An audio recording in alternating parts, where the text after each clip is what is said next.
A woman dying in the snow. A stranger's cabin in the storm. One night that changes two broken lives forever. Alara Quinn thought the blizzard would take her until a silent giant pulled her from the edge of death and into a world she didn't understand. But survival isn't the same as safety and trust. That's something neither of them knows how to give.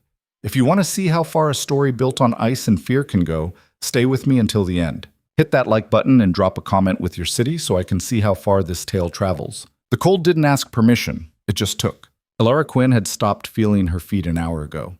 Maybe two. Time had become irrelevant somewhere between the third mile and the moment her knees buckled for the first time. She caught herself on a low branch, bark scraping her palm through the torn fabric of her glove, and forced her legs to keep moving. The blizzard had swallowed the trail. It had swallowed the sky. It had swallowed everything except the wind and the white and the burning in her lungs that told her she was still alive, even if she shouldn't be. She didn't know where she was going anymore. The stagecoach driver had pointed west before he'd left her at the last trading post, muttering something about Spring Hollow being another day's ride if the weather held. The weather hadn't held. It had cracked open like a cheap seam, spilling snow and ice across the Dakota plains until there was nothing left but the storm. Alara had walked because there was nothing else to do, because turning back meant admitting she'd made a mistake, and she'd already made enough of those to last a lifetime. Her boot caught on something buried beneath the snow, a root, a rock. It didn't matter, and this time she went down hard. Her hands hit first, sinking deep, and the cold bit through her gloves like teeth. She gasped, tried to push herself up, but her arms gave out. She collapsed onto her side, breath coming in shallow, ragged pulls. "Get up." The voice in her head was distant, angry, the same voice that had told her to leave Chicago, to take the teaching position no one else wanted, to start over where no one knew her name or what she'd done. "Get up, Alara." She rolled onto her back instead, staring up at the sky that wasn't there, just white, just wind, just the sound of her own breathing slowing down. Maybe this was easier. Maybe this was what she deserved. Her eyes drifted shut. And then, light. Faint. Flickering. A smudge of warmth in the corner of her vision that didn't belong in a world this cold. Alara's eyes snapped open. She turned her head, snow clinging to her lashes, and saw it through the trees. A glow. Small. Steady. A cabin window cutting through the storm like a knife. She didn't think. She just moved. Her hands dug into the snow. Her knees found purchase. She crawled at first, then stumbled upright, lurching toward the light with everything she had left. The wind shoved her sideways. She staggered, caught herself, kept going. Her breath came in sobs now, raw and desperate, but she didn't stop. Couldn't stop. The cabin materialized out of the white like something conjured, low-roofed, solid, smoke rising from a stone chimney. Alara hit the door with her shoulder before she realized she'd reached it, her fist pounding against the wood in clumsy, frantic strikes. "Please!" she choked out, though the wind ripped the word away. "Please." The door opened. Alara stumbled forward, nearly falling, and found herself staring up at a man who looked like he'd been carved out of the same rock as the mountains. Tall, taller than anyone she'd ever seen, with shoulders that filled the doorway and a face half hidden in shadow. Firelight spilled out from behind him, painting him in shades of gold and black, but his eyes were clear, dark, watchful. He didn't say a word, just looked at her, taking in the snow crusted to her coat, the way her legs were shaking, the blood on her gloves where the bark had torn through. "I'm sorry," Alara managed, her voice cracking. I couldn't." He stepped aside.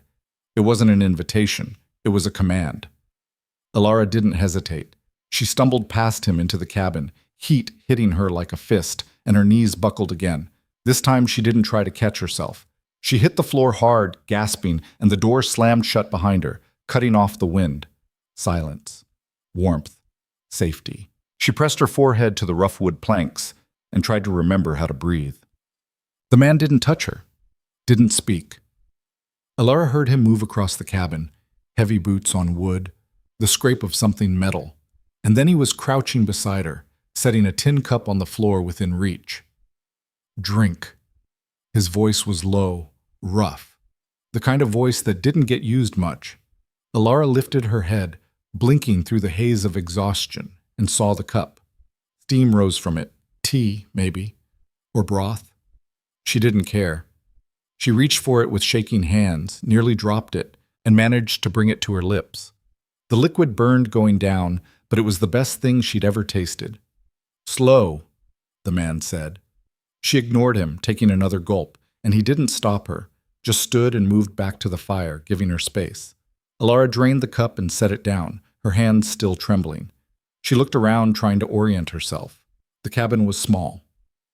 One room, a stone fireplace, dominated the far wall, flames crackling behind an iron grate. A rough-hewn table sat near the center, 2 chairs tucked beneath it. Shelves lined one wall, stocked with tin cans, sacks of flour, jars of preserves. A narrow bed occupied the corner farthest from the fire, blankets folded with military precision. And the man stood with his back to her, feeding another log into the flames. He was bigger than she'd thought. Not just tall, but solid. Built like someone who'd spent his life doing hard work and didn't know how to stop. His hair was dark, longer than fashion would allow, tied back at the nape of his neck. He wore a heavy wool shirt, sleeves rolled to his elbows, and his hands were scarred in a way that told stories he'd probably never speak aloud. "Thank you," Alara said quietly. He didn't turn around. "You shouldn't be out there." "I know." "Where were you headed?" "Spring Hollow." That made him pause. He glanced over his shoulder, his expression unreadable. "You're a long way off." "I know," she said again, because what else was there to say? He straightened, turning to face her fully now, and Alara felt the weight of his gaze like a physical thing. He wasn't looking at her the way men usually did. Curious, appraising, hungry. He was looking at her like she was a problem he hadn't asked for but was stuck with anyway. "Storm won't break tonight," he said. "You'll stay here." It wasn't a question.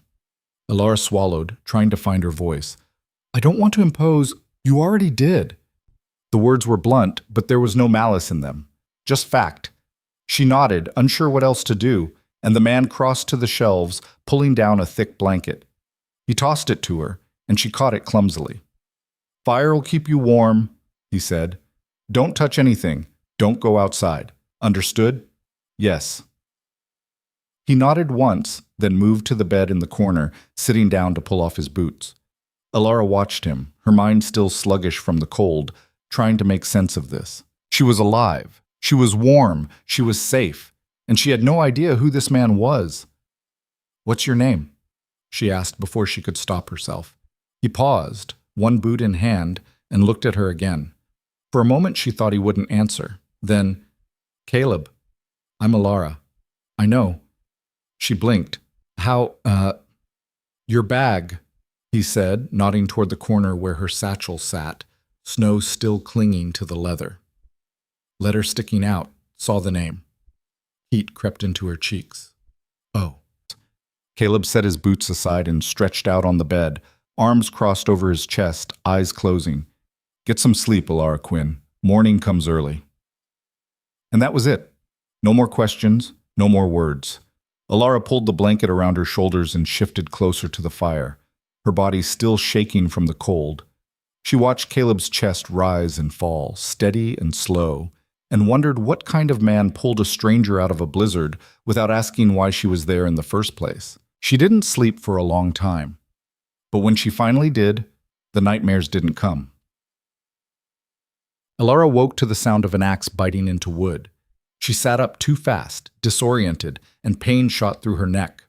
The fire had burned low, embers glowing soft and orange, and pale light filtered through the cabin's single window. Morning. Early, by the look of it. The bed in the corner was empty, blankets folded, boots gone. The sound came again, steady, rhythmic.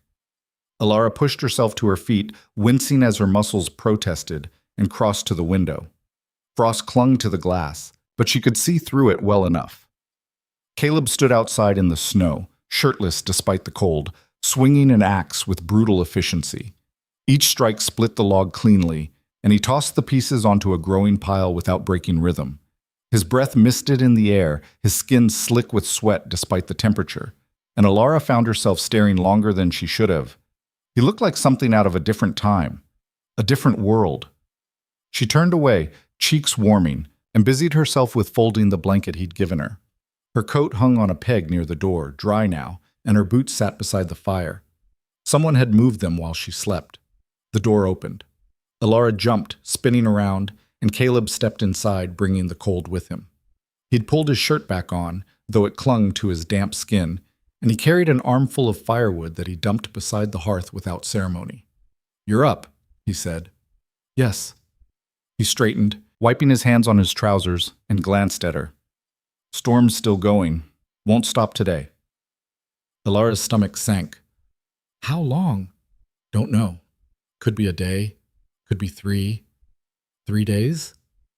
Maybe more." She looked toward the window, where the world outside was nothing but white, and felt panic creeping in. "I'm supposed to be in Spring Hollow by the end of the week. They're expecting me." "They'll wait." "You don't understand," Alara said, her voice rising. "I'm the new teacher." "They hired me from Chicago. If I don't show up, you'll be dead," Caleb cut in, his tone flat. "That what you want?"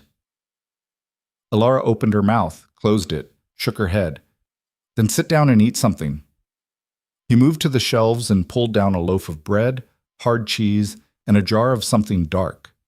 He set them on the table, then retrieved 2 plates and a knife. Alara watched him work, his movements precise and economical, and realized she hadn't eaten since yesterday morning. Her stomach growled. Caleb glanced at her, one eyebrow raised, and she flushed. "Sit," he said again. She did. He cut thick slices of bread and cheese, slid a plate toward her, and opened the jar, preserves, by the smell of them. Alara spread some on her bread and took a bite, and it was good. Simple, but good. They ate in silence. Caleb didn't look at her, didn't speak, and Alara found herself studying him across the table. He had scars, thin white lines along his knuckles, a jagged mark across his left forearm, another just below his jaw. "What happened?" she asked before she could stop herself. Caleb's eyes flicked up, sharp. "What?" "Your scars." His jaw tightened. "Nothing that matters." "They look like they hurt." "They did." He didn't elaborate, just went back to his food, and Alara felt the conversation close, like a door slamming shut. She tried a different approach. "How long have you lived out here?" "Long enough." "Do you get visitors often?" "No." "What do you do?" "Survive." Alara set her bread down, frustration bubbling up. "You don't talk much, do you?" Caleb looked at her then, really looked at her, and something in his expression shifted. Not softer exactly, just less guarded. "No," he said. "I don't." "Why not?" "Because words don't change anything." Alara didn't know what to say to that, so she didn't say anything, just picked up her bread again and finished her meal in silence. When they were done, Caleb cleared the plates and set them in a basin near the fire. He poured water from a kettle into the basin and left them there to soak. Then he crossed to the shelves and pulled down a worn leather book, flipping through the pages. "You read?" Alara asked, surprised. "Some." "What is it?" He held up the cover. "A field guide. Plants, animals, weather patterns. Practical," she said. "Useful?" he corrected.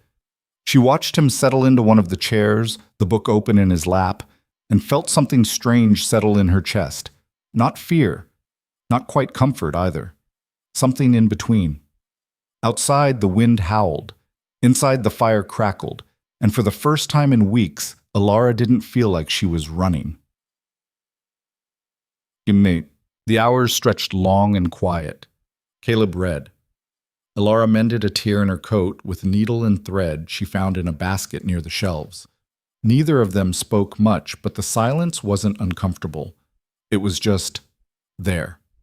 By mid-afternoon, Alara's restlessness got the better of her. "Can I help with anything?" she asked. Caleb looked up from his book. "Like what?" "I don't know. Chores, work, something?" He considered her for a moment, then nodded toward the fireplace. "Wood needs stacking. Pile's getting low." Alara stood, grateful for something to do, and set to work organizing the firewood into neat rows. It wasn't hard, but it kept her hands busy and her mind occupied. Caleb watched her for a few seconds, then went back to his book. When she finished, she dusted off her hands and looked around for something else. Her eyes landed on the shelves, cluttered, disorganized, jars shoved in wherever they fit. "Mind if I straighten these?" she asked. Caleb glanced over. "Why?" "Because they're a mess." He shrugged. "Do what you want." Alara pulled the jars down one by one, wiping dust off the lids, checking labels, rearranging them by type. Preserves here, pickles there, dried beans in the corner. It was mindless work, but it felt good, purposeful. "You always this particular?" Caleb asked from behind her. She turned, surprised.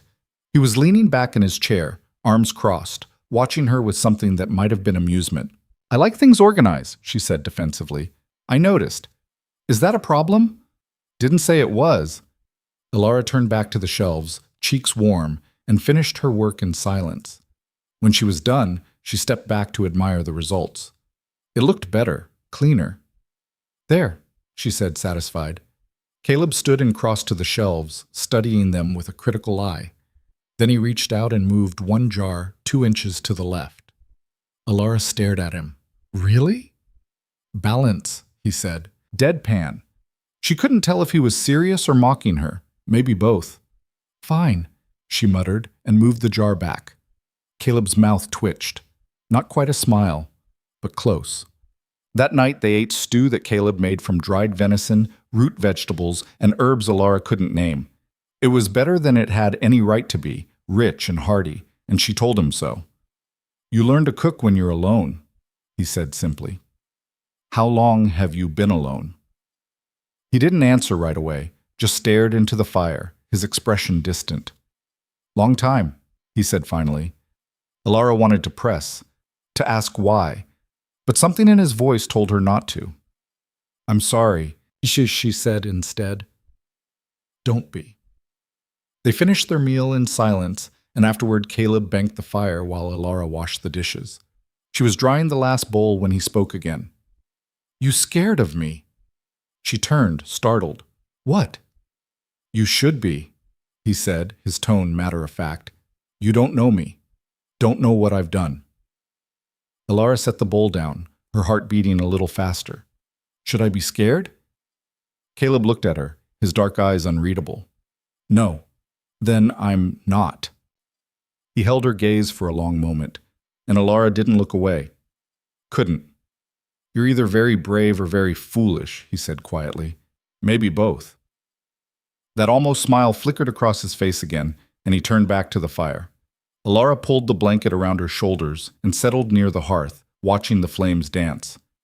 Outside, the storm raged on. Inside, the world felt small and safe. And for the first time in a long time, Alara thought maybe, just maybe, she'd made the right choice after all. The days blurred together. Caleb kept to his routines, chopping wood, checking traps, maintaining the cabin. Alara found her own rhythm, cooking, cleaning, reading from the small collection of books Caleb kept on a high shelf. They spoke more, though never much. Small exchanges, observations, questions that didn't dig too deep. But the silence between them grew comfortable, familiar. On the 4th morning, Alara woke to sunlight streaming through the window. Real sunlight. Not the pale gray glow of the storm, but actual warmth. She sat up, blinking, and saw Caleb standing at the door looking out. "Storm broke," he said without turning around. Alara scrambled to her feet and joined him. The world outside was blinding, white snow stretching in every direction, sparkling under a clear blue sky. The wind had stopped. The air was still. "It's beautiful," she breathed. "It's cold," Caleb corrected. But he didn't move. They stood there together, shoulder to shoulder, and Alara felt something shift between them, something unspoken. "I should take you to Spring Hollow," Caleb said eventually. "Yes," Alara agreed, but the word felt heavy. Neither of them moved. They left the next morning. Caleb loaded supplies onto a sled he kept behind the cabin, and they set out at first light. The snow was deep, but Caleb knew the trails, and he moved with the confidence of someone who'd walked them 100 times before. Alara followed, her boots crunching in his footsteps, and tried not to think about what came next. By midday, they reached the crest of a ridge, and Caleb stopped. He pointed down into the valley below. "Spring Hollow," he said. Alara shaded her eyes and looked. A small town, maybe 24 buildings, smoke rising from chimneys. It looked quiet, peaceful, safe. "Thank you," she said, turning to Caleb, "for everything." He nodded once. "You'll be all right." "Will I see you again?" Caleb looked at her, his expression unreadable. "Don't know." Alara wanted to say something else, to ask him to stay, to tell him she didn't want to say goodbye. But she didn't, because words didn't change anything. So she just nodded and started down the ridge toward the town below. And Caleb Ward watched her go, standing alone in the snow, and wondered if he'd just made the biggest mistake of his life. Spring Hollow didn't look like much from the outside. A scattering of wooden buildings huddled together against the cold, a main street rutted with wagon tracks, a church steeple rising above the rest like a finger pointing at the sky. Alara stood at the edge of town, her bag heavy in her hand, and wondered if she'd made a terrible mistake. Behind her, Caleb had already turned back toward the ridge. She'd watched him go, his broad shoulders disappearing into the white, and felt something twist in her chest. Regret, maybe, or loneliness. She wasn't sure which was worse. "You lost." Alara spun around. A woman stood on the porch of the nearest building, a general store by the look of the sign, arms crossed, eyeing her with open curiosity. She was older, maybe 50, with graying hair pulled back in a tight bun and a face that had seen too many winters. "No," Alara said quickly. "I'm looking for the schoolhouse." The woman's expression shifted. "You the new teacher?" "Yes." "Alara Quinn. Thought you'd be here days ago." "I got caught in the storm." The woman grunted, stepping down from the porch. "You're lucky you're here at all. Lost 3 travelers last month to weather like that." She looked Alara up and down, taking in her worn coat, her mud-stained boots, the exhaustion still clinging to her like a second skin. "You don't look like much." Alara bristled. "I'm capable. We'll see." The woman jerked her thumb toward the far end of town. "Schoolhouse is down there, can't miss it. Only building with a bell on top that doesn't belong to the church." "I'm Margaret Hale. I run the store. You need supplies, you come to me." "Thank you." Margaret didn't move, just kept staring at her, like she was trying to decide whether Alara was worth the trouble. Finally, she shook her head. "Get yourself settled. Town meeting's tomorrow night. You'll be expected. I'll be there." Margaret turned and walked back into the store without another word, and Alara was left standing alone in the cold. She adjusted her bag and started down the street, boots crunching in the snow. The schoolhouse was exactly where Margaret said it would be. Small, weathered, the paint peeling in places, the windows frosted over. Alara pushed open the door and stepped inside, and the smell hit her immediately. Dust, old wood, damp paper. The room was freezing. A pot-bellied stove sat in the corner, unlit. Rows of desks filled the space, most of them scarred with initials and ink stains. A chalkboard hung on the far wall, cracked down the middle. It was nothing like the schools in Chicago, nothing like what she'd imagined. But it was hers. Alara set her bag down and crossed to the stove, kneeling beside it. The firebox was empty. She glanced around, found a basket of kindling near the door, and got to work. Her hands were clumsy from the cold, but she managed to get a fire started, and within minutes, warmth began to seep into the room. She sat back on her heels, watching the flames, and let herself breathe. This was it, her fresh start, her chance to prove she was more than the mess she'd left behind. She just had to make it work. The days that followed were harder than Alara expected. The schoolhouse needed cleaning. Years of neglect had left grime on every surface, cobwebs in every corner. She scrubbed floors, washed windows, organized books that were falling apart at the seams. The work was exhausting, but it kept her busy, kept her from thinking too much. About Chicago, about what she'd lost, about Caleb. She told herself it was ridiculous. She'd spent less than a week with him. He was a stranger who'd pulled her out of a storm and sent her on her way. Nothing more. But at night, when the wind rattled the schoolhouse windows and the fire burned low, she thought about the way he'd looked at her that last morning. The way he'd said, "You'll be all right," like he wasn't entirely convinced. She wondered if he'd thought about her at all, The town meeting was held in the church, the only building large enough to hold everyone. Alara arrived early, her stomach knotted with nerves, and found a seat near the back. People filtered in slowly, farmers, shopkeepers, families with children who stared at her with open curiosity. She smiled at a few of them, but no one smiled back. Margaret Hale appeared at the front of the room, calling the meeting to order, and the murmur of conversation died down. She launched into a list of town business, repairs needed on the bridge, a dispute over grazing land, plans for the spring planting. Alara only half listened, her mind drifting. Then Margaret said her name. "And we've got a new teacher," Margaret announced, nodding toward the back. "Alara Quinn, from Chicago. She'll be taking over the schoolhouse starting next week." All eyes turned to her. Alara stood, her hands clenched at her sides, and forced herself to meet their stares. "Thank you," she said, her voice steadier than she felt. "I'm looking forward to working with your children." Silence. Then a man near the front spoke up. "What makes you qualified?" Alara blinked. "I have a teaching certificate from the Chicago Board of Education.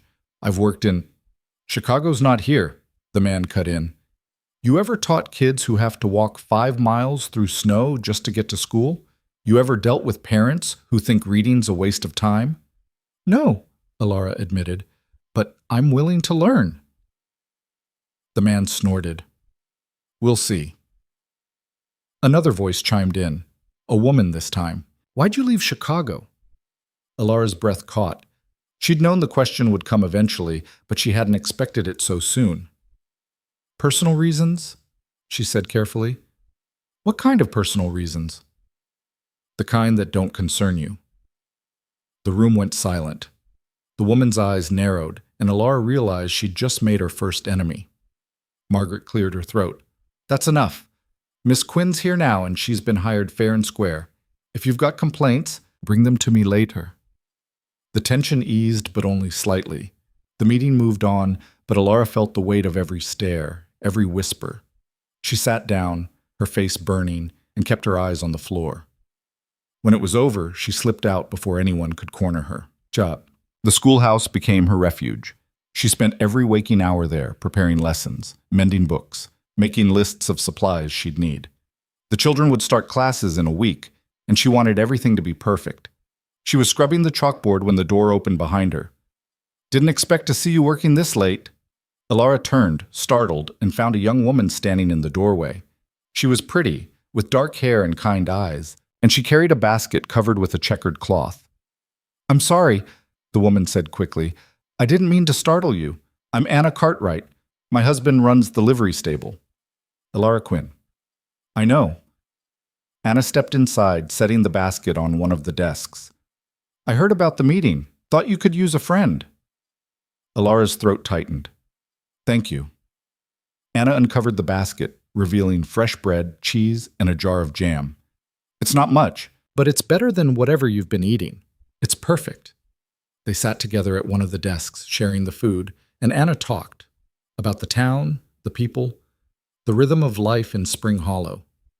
She was easy to listen to, her voice warm and steady, and Alara felt some of the tension in her shoulders ease. "Don't let them get to you," Anna said eventually. "People here are suspicious of outsiders. Always have been. But if you show them you're here to stay, they'll come around." "Will they?" "Most of them." Anna paused. "Some never will, but that's their problem, not yours." Alara smiled, small but genuine. "You're the first person who's been kind to me since I got here." "Well, don't get used to it," Anna said with a grin. "I'm only nice when I want something." "What do you want?" "For you to teach my daughter to read." Anna's expression turned serious. "She's 8, smart as a whip, but I can't give her what she needs. You can." "I will," Alara promised. Anna reached across the desk and squeezed her hand. "I know." The week passed in a blur. Alara finalized her lesson plans, arranged the desks, prepared materials. The night before the first day of school, she lay awake in the small room above the schoolhouse, her new home, and stared at the ceiling, too nervous to sleep. What if the children hated her? What if their parents pulled them out? What if she failed? She thought about Caleb again. about the way he'd lived alone in that cabin, content with silence and solitude. Part of her envied him. Part of her wondered if he'd been right all along. But morning came anyway, and with it, the children. They arrived in clusters, some with parents, some alone. Alara stood at the door, greeting each one, learning names she'd probably forget by the end of the day. There were 12 in total, ranging in age from 6 to 14. They stared at her with a mix of curiosity and wariness, and she couldn't blame them. "Good morning," she said once they were all seated. "My name is Miss Quinn, and I'm here to teach you, not just reading and writing, but how to think, how to question, how to see the world clearly." A boy in the back, maybe 13, with a sullen expression, raised his hand. "Yes? Why should we care?" Alara met his eyes. Because knowledge is power. And power means you get to decide your own future instead of letting someone else decide it for you. The boy didn't look convinced, but he didn't argue. Alara opened her first book and began to teach. The days settled into a rhythm. The children were difficult, restless, easily distracted, some openly defiant. But Alara refused to give up. She stayed patient, stayed firm, and slowly they began to respond. The younger ones warmed to her first, the older ones took longer. Anna's daughter, Lucy, was exactly as her mother had described, bright, curious, hungry for knowledge. Alara spent extra time with her after class, and the girls soaked up every word like a sponge. But not everyone was happy. 2 weeks into the term, a man named Thomas Reed showed up at the schoolhouse. He was tall, broad-shouldered, and angry. "You're filling my son's head with nonsense," he said, jabbing a finger at Alara. "I'm teaching him to read. He doesn't need to read. He needs to work. He can do both. Not if you're keeping him here all day." Alara crossed her arms. "Your son is 10 years old. He deserves an education. What he deserves is to help his family survive." They stared at each other, neither backing down, and Alara felt her temper rising. "If you pull him out of school, you're stealing his future," she said quietly. Thomas's face darkened. "Don't tell me how to raise my boy." He turned and stormed out, and Alara sank into her chair, hands shaking. The next day, his son didn't come to class. Winter deepened. The snow piled higher. The cold settled into Alara's bones and never quite left. She kept teaching, kept fighting, kept proving herself one stubborn day at a time. And then, 3 weeks after she'd arrived in Spring Hollow, Caleb Ward walked into town. Alara didn't see him at first. She was at Margaret's store, buying flour and coffee, when Margaret's eyes went wide. "Well, I'll be damned," Margaret muttered. Alara turned, following her gaze, and her breath caught. Caleb stood in the middle of the street, his horse's reins loose in his hand, looking like he'd just walked out of the wilderness. Which, she supposed, he had. Their eyes met across the distance, and Alara felt her heart stutter. He didn't smile, didn't wave, just looked at her, and she looked back, and the world seemed to narrow down to just the two of them. Then Margaret spoke again, breaking the spell. "That's Caleb Ward," she said, her voice low. "Didn't think we'd see him again." "You know him?" Alara asked, not taking her eyes off Caleb. "Everyone knows him," Margaret said, "or knew him anyway. He used to live here, years back, left after the war. Heard he'd holed up somewhere in the mountains." She paused. Didn't think he'd come back. Alara's mind raced. Caleb had lived here. He'd left. And now he was back. Why? She set her purchases on the counter, paid Margaret without counting the change, and walked outside. Caleb was still standing in the street, waiting. "Hello," Alara said, her voice steadier than she felt. "Hello." Silence stretched between them, awkward and heavy. "What are you doing here?" she asked finally. Caleb shifted his weight, looking uncomfortable. "Needed supplies." "You could have gotten those anywhere." "Maybe." "So why here?" He didn't answer right away, just looked at her, and she saw something in his eyes she hadn't seen before. Uncertainty. "Wanted to make sure you were all right," he said finally. Alara's chest tightened. "I'm fine. You sure?" "Yes." He nodded, but he didn't leave. just stood there like he was waiting for something he didn't know how to ask for. "Do you want to see the school?" Alara blurted out. Caleb blinked. "What?" "The schoolhouse, where I teach. Do you want to see it?" He hesitated, then nodded. "All right." They walked side by side through the town, neither speaking, and Alara was acutely aware of the stares following them. She ignored them, kept her eyes forward, and led Caleb to the schoolhouse. Inside, she lit the stove and showed him around. The desks, the books, the chalkboard with her notes still scrawled across it. "It's not much," she said. "It's enough." She glanced at him, surprised. "You think so? You're here. That's what matters." Something in his voice made her chest ache. She turned away, busying herself with straightening a stack of papers, and tried to ignore the way her hands were shaking. "Why did you really come back?" she asked quietly.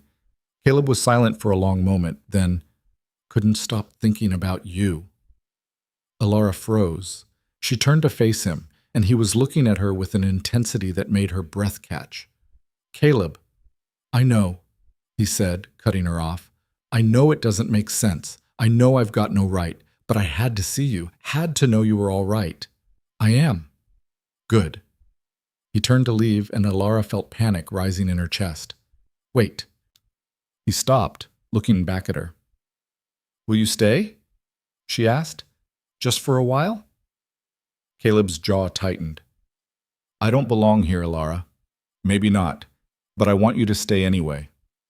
He stared at her, and she saw the war playing out behind his eyes. Then slowly, he nodded. "All right," he said, "for a while." Caleb stayed at the boarding house on the edge of town, a rundown place that smelled like mildew and old tobacco. Alara saw him every day, sometimes at the store, sometimes walking the streets, sometimes just standing outside the schoolhouse waiting for her to finish. They didn't talk much, but they didn't need to. The town noticed. Of course they did. Whispers followed Alara wherever she went, and she felt the weight of judgment pressing down on her like a stone. Anna was the only one who didn't judge.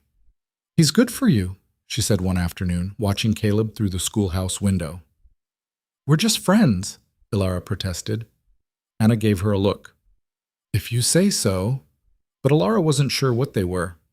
Friends didn't look at each other the way Caleb looked at her. Friends didn't make her heart race every time they were in the same room. She didn't know what to call it, didn't know if she wanted to. It was a Sunday when everything changed. Alara was walking back from the store, her arms full of supplies, when she heard shouting. She turned and saw a crowd gathered near the saloon, men mostly, circling something she couldn't see. She hurried closer, and her stomach dropped. Caleb stood in the center of the circle, facing off against three men she didn't recognize. His fists were clenched, his jaw tight, and there was blood on his knuckles. "You've got some nerve showing your face here," one of the men said, his voice dripping with venom. "I'm not looking for trouble," Caleb said evenly. "Too late for that." The man lunged, and Caleb moved, fast, brutal, efficient. He caught the man's arm, twisted, and sent him sprawling into the dirt. The second man came at him from the side, but Caleb was ready. He blocked the punch, drove his fist into the man's ribs, and the man went down gasping. The third man hesitated, then backed away, hands raised. "We're done here," Caleb said, his voice low and dangerous. But they weren't done, not even close. Because standing at the edge of the crowd, watching with cold, calculating eyes, was a man Alara didn't recognize. Tall, well-dressed, a scar running down the side of his face. He smiled, slow and cruel, and Alara felt ice crawl down her spine. "Hello, Caleb," the man said. "Been a long time." Caleb went very still. When he spoke, his voice was flat, empty. "Victor." The man, Victor, stepped forward, ignoring the crowd. "Didn't think I'd find you in a backwater like this, but here you are, still running." "I'm not running." "No?" Victor's smile widened. "Then what do you call it?" Caleb didn't answer, just stood there, tense as a coiled spring, and Alara realized with sinking dread that she was watching something she didn't understand, something dangerous. Victor's eyes slid to her, and his smile turned sharp. "Who's this?" New friend? Leave her out of it, Caleb said, his voice hard. Can't do that. Not when she's standing right here. Victor took a step closer to Alara, and she forced herself not to flinch. What's your name, sweetheart? Alara. Pretty name. You know what kind of man you're keeping company with, Alara? I know enough. Victor laughed. I doubt that. Caleb moved, putting himself between them. Walk away, Victor. Not until we settle accounts. There's nothing to settle. That's not how I see it. Victor's expression turned cold. You owe me, Caleb, and I'm here to collect. The crowd was silent now, everyone watching, waiting. Alara's heart pounded in her chest, and she didn't know what to do. Then Caleb spoke, his voice quiet but firm. I don't owe you anything. Not anymore. Victor stared at him for a long moment. Then he stepped back, his smile returning. We'll see about that. He turned and walked away, his men trailing behind him, and the crowd slowly dispersed. Caleb stood frozen, his hands still clenched, his breathing ragged. Alara reached out, her fingers brushing his arm. Caleb? He pulled away, shaking his head. I need to go. Wait. But he was already moving, striding toward the boarding house, leaving her standing alone in the street. And Alara realized, with a sinking feeling in her gut, that the past Caleb had been running from had finally caught up with him. Alara didn't see Caleb for 2 days after that. She went to the boarding house, but the owner, a sour-faced woman named Mrs. Brennan, told her he'd paid for the week and hadn't been back since Sunday. She checked the general store, the livery stable, even walked the edge of town, hoping to catch sight of him heading toward the mountains. Nothing. It was like he'd vanished. The whispers in Spring Hollow grew louder.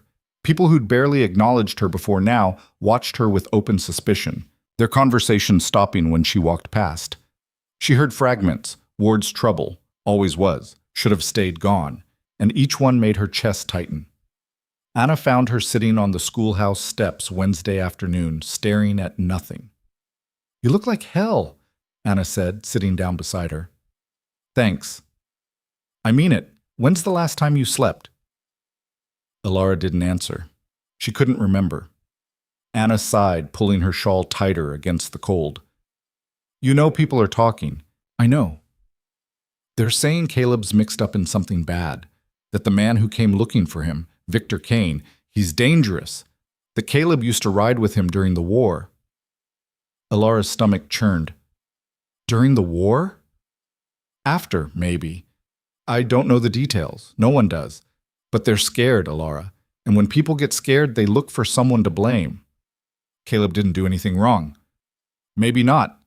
But it doesn't matter what's true. It matters what people believe. Anna reached over and squeezed her hand. Be careful. That's all I'm saying. Alara nodded, but she didn't feel careful. She felt reckless and angry and terrified all at once. That night, she lay awake in the dark, listening to the wind rattle the windows, and made a decision. If Caleb wouldn't come to her, she'd go to him.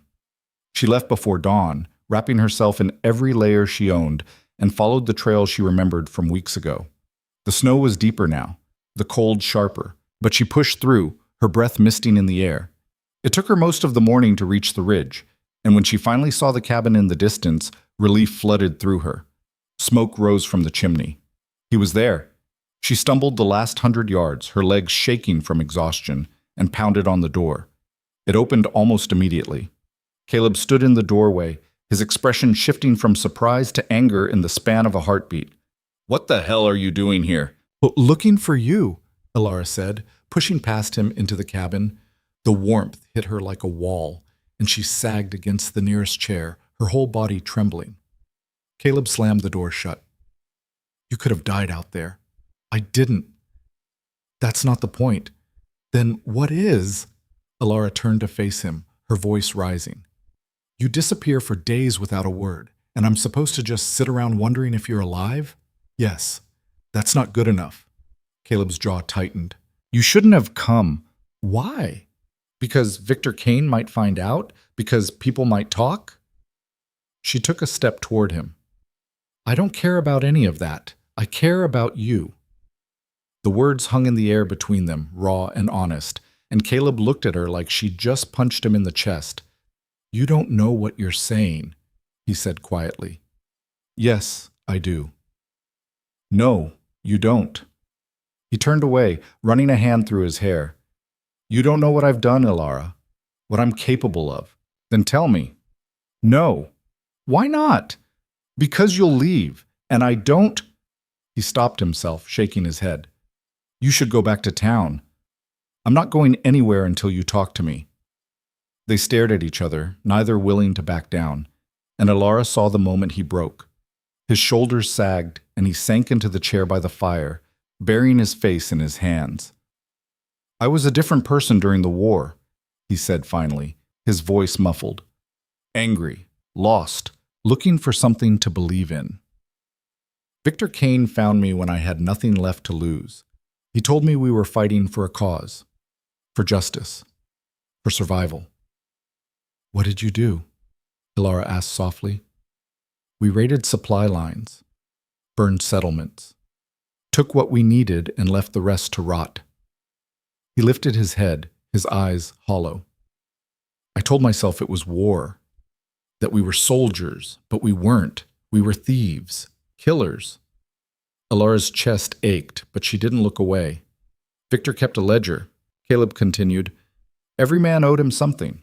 Money, loyalty, blood. I tried to walk away after the war ended, but he wouldn't let me. Said I owed him for keeping me alive, for giving me purpose. What did you owe him? Everything I had, everything I'd ever have. Caleb's laugh was bitter. So I ran, came out here, built this place, thought I could disappear. But he found you. He always does. Ilara crossed to him and knelt down, forcing him to meet her eyes. What does he want? Money, or my life, whichever comes first. How much money? More than I'll ever have. She reached out, taking his hands in hers. They were rough, scarred, trembling slightly. Then we'll figure something else out. Caleb pulled away.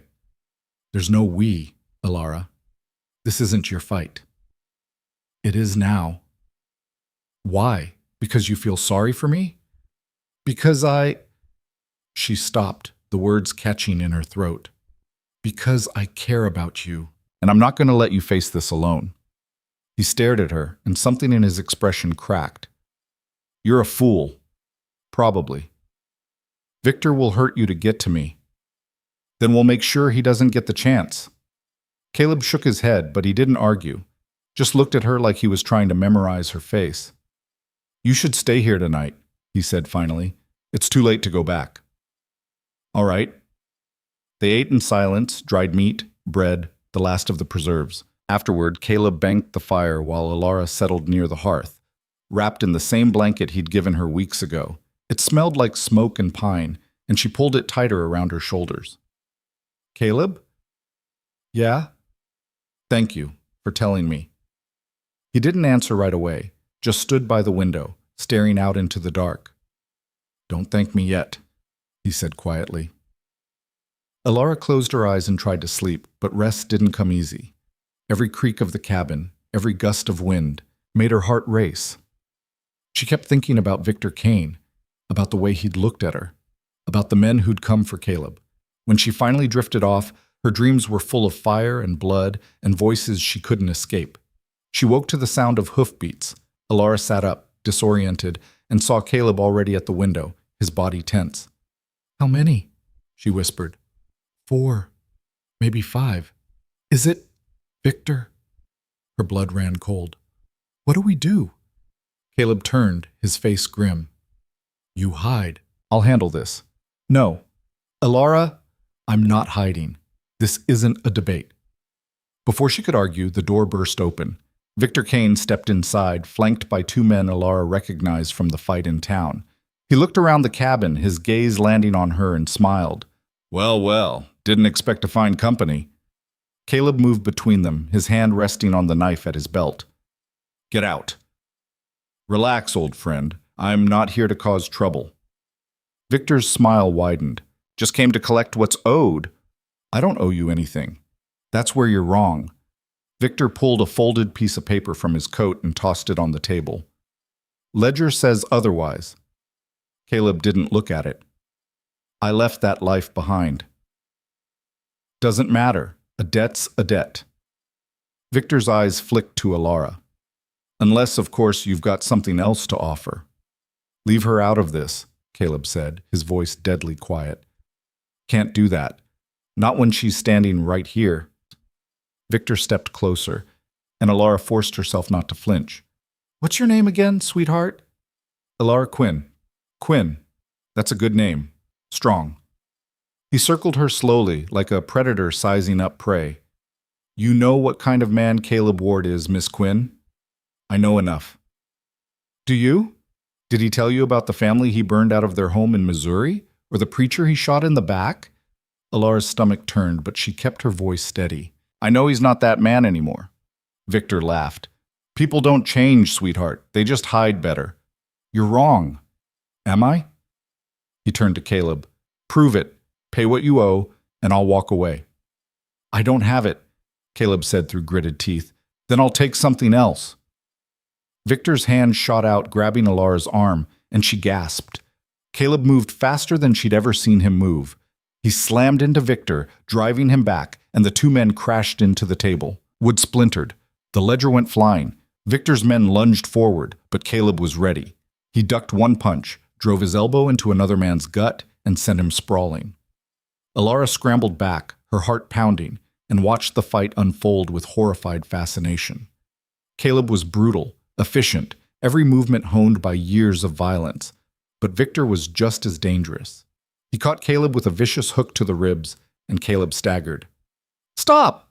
Alara screamed. No one listened. Victor grabbed a knife from the floor and lunged. Caleb twisted, barely avoiding the blade, and caught Victor's wrist. They grappled, locked together, neither giving an inch. You can't run forever, Victor hissed. Watch me, Caleb growled and twisted hard. There was a sickening crack and Victor howled, dropping the knife. Caleb shoved him back, breathing hard, and pointed at the door. Get out, all of you. Victor clutched his wrist, his face twisted with pain and rage. This isn't over.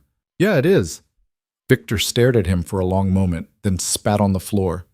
You'll regret this, Ward. I'll make sure of it. He turned and limped out, his men following, and the cabin fell silent.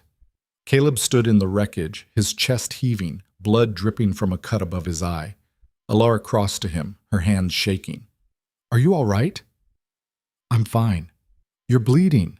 It's nothing. She grabbed his face, forcing him to look at her. It's not nothing. Sit down. He didn't argue, just sank into the chair by the fire, and Alara fetched water and cloth, cleaning the wound with trembling hands. I'm sorry, Caleb said quietly. For what? For dragging you into this. You didn't drag me anywhere. I came on my own. You shouldn't have. Maybe not, but I did. She finished cleaning the cut and sat back, meeting his eyes. We need to go back to town. No. Caleb. Victor will follow me there. He'll hurt people to get to me. I'm not putting the town at risk.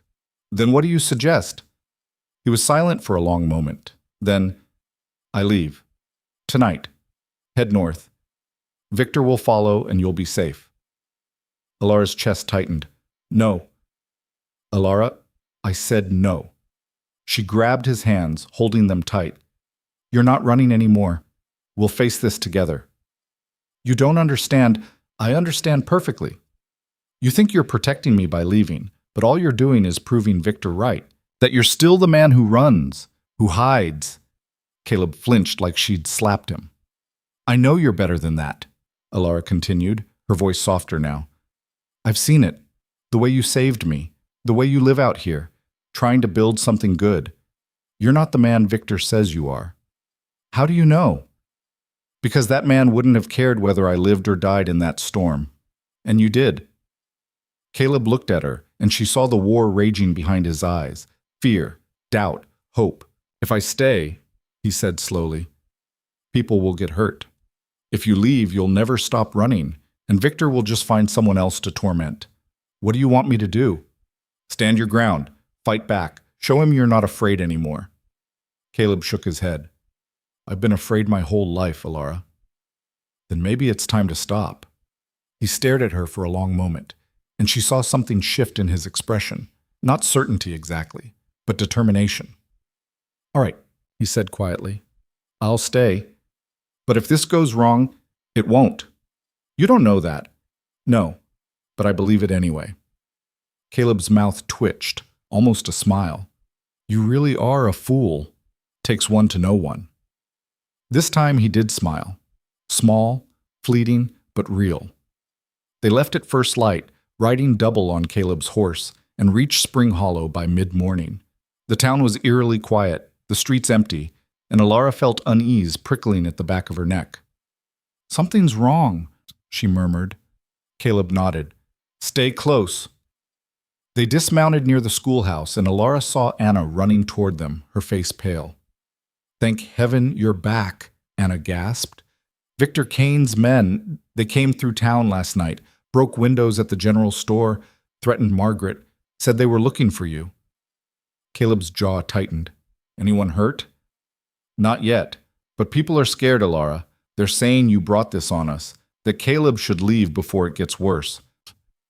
"He's not leaving," Alara said firmly. "Then what are you going to do?" Before Alara could answer, a voice rang out across the street. "There he is!" Alara turned and saw a crowd gathering, men, women, even a few children. They looked angry, frightened. Margaret stood at the front, her arms crossed. "We want answers, Ward," Margaret said. "What's Victor Kane to you?" Caleb stepped forward, his hands loose at his sides. "He's a man from my past, one I've been trying to leave behind. Well, he's here now, and he's making threats. I know. So what are you going to do about it?" Caleb looked at the crowd, then at Alara. She nodded, silently urging him on. "I'm going to face him," Caleb said, "and I'm going to end this, but I need your help." The crowd murmured, uncertain. "Why should we help you?" Thomas Reed called out. "You brought this trouble here. Because if you don't, Victor will keep coming. He'll keep taking, keep hurting, until there's nothing left." Caleb's voice was steady, strong. "I'm not asking you to fight for me. I'm asking you to fight for your town, your families, yourselves." Silence. Then slowly, a man stepped forward. Middle-aged. Caleb's height, but leaner. He held out his hand. "I'm with you," he said. Caleb shook it, and Alara saw relief flash across his face. Another man stepped forward, then another. Women, too. Not everyone, but enough. Margaret watched them, her expression unreadable. Finally she sighed. "Fine, we'll help. But if this goes south, Ward, you're on your own." "Fair enough." The crowd began to disperse, and Alara let out a breath she hadn't realized she'd been holding. Anna appeared at her side, grinning. "You did it." "Caleb did it," Alara corrected. "No, you both did." Alara looked at Caleb, who was talking quietly with the men who'd volunteered, and felt something warm settle in her chest. Maybe they had a chance after all. The next 2 days passed in a blur of preparation.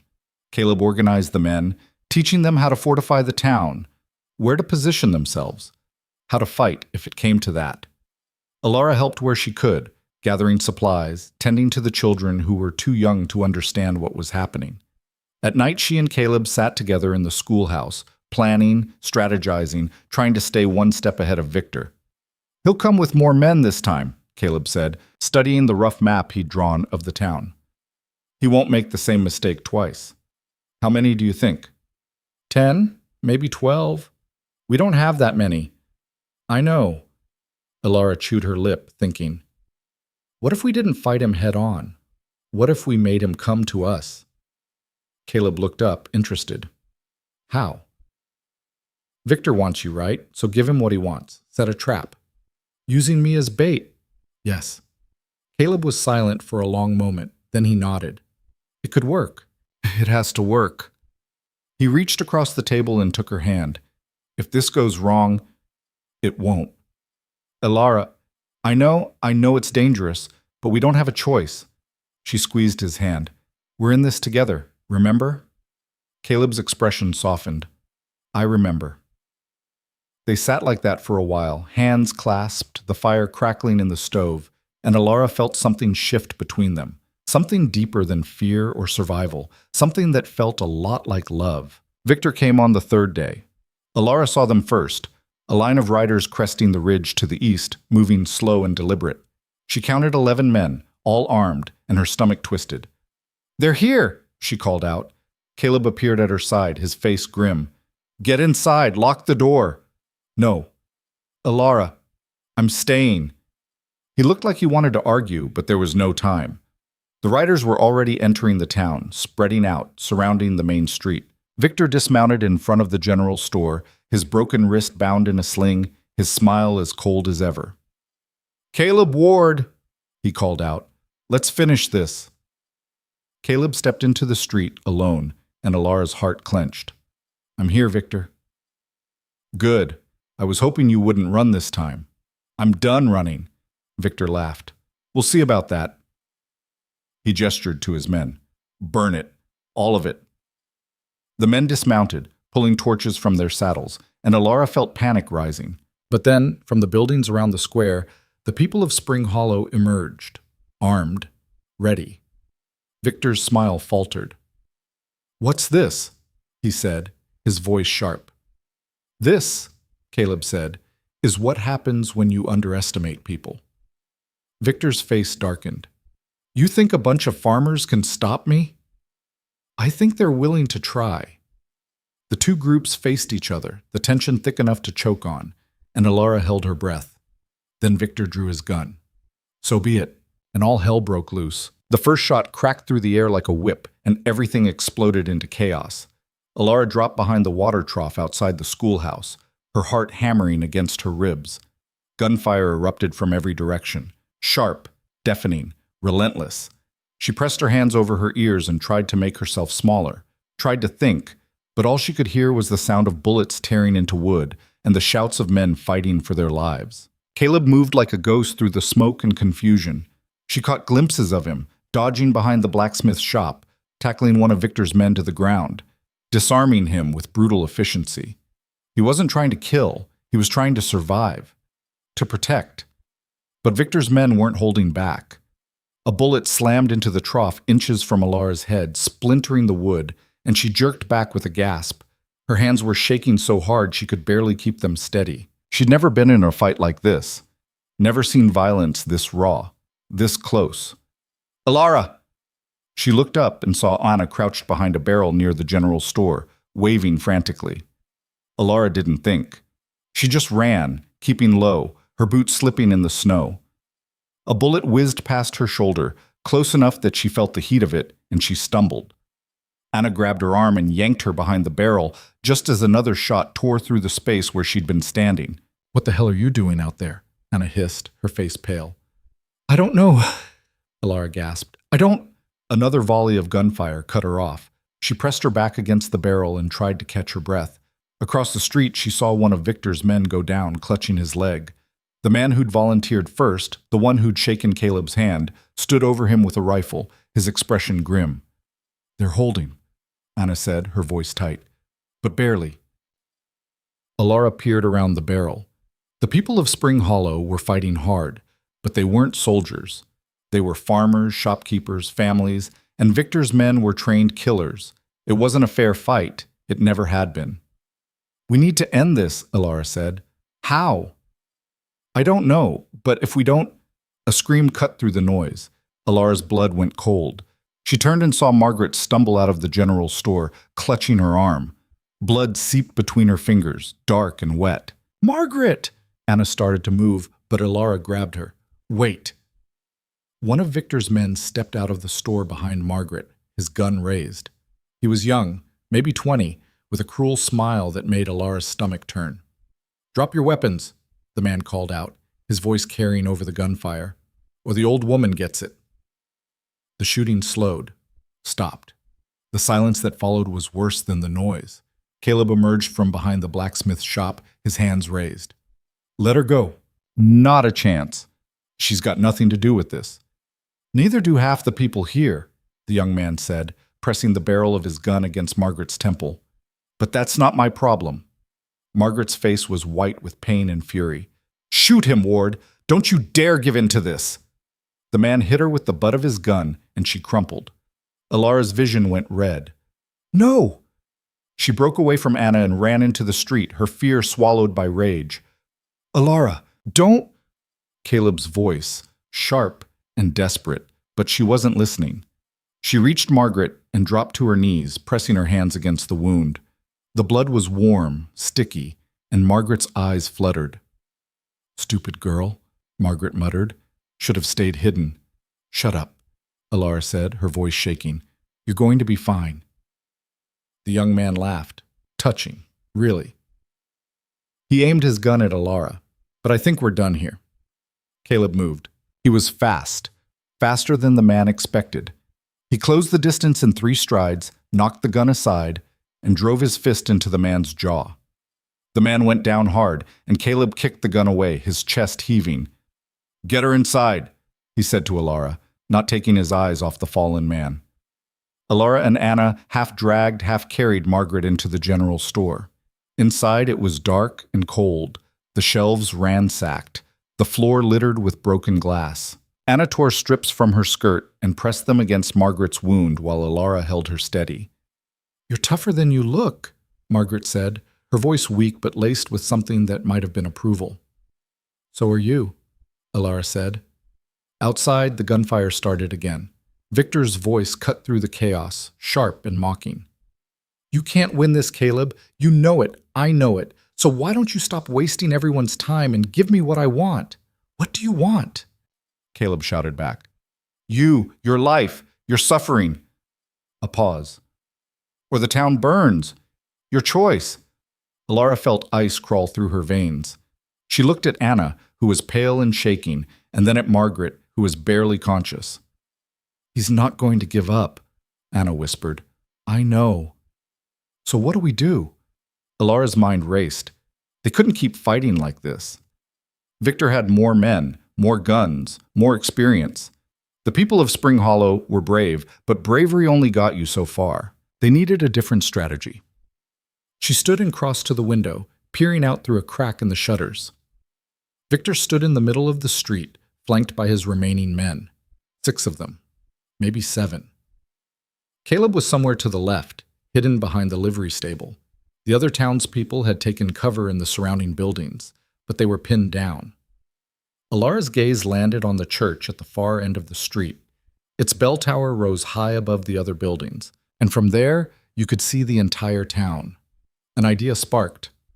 "Anna," she said, "can you shoot?" Anna blinked. "What?"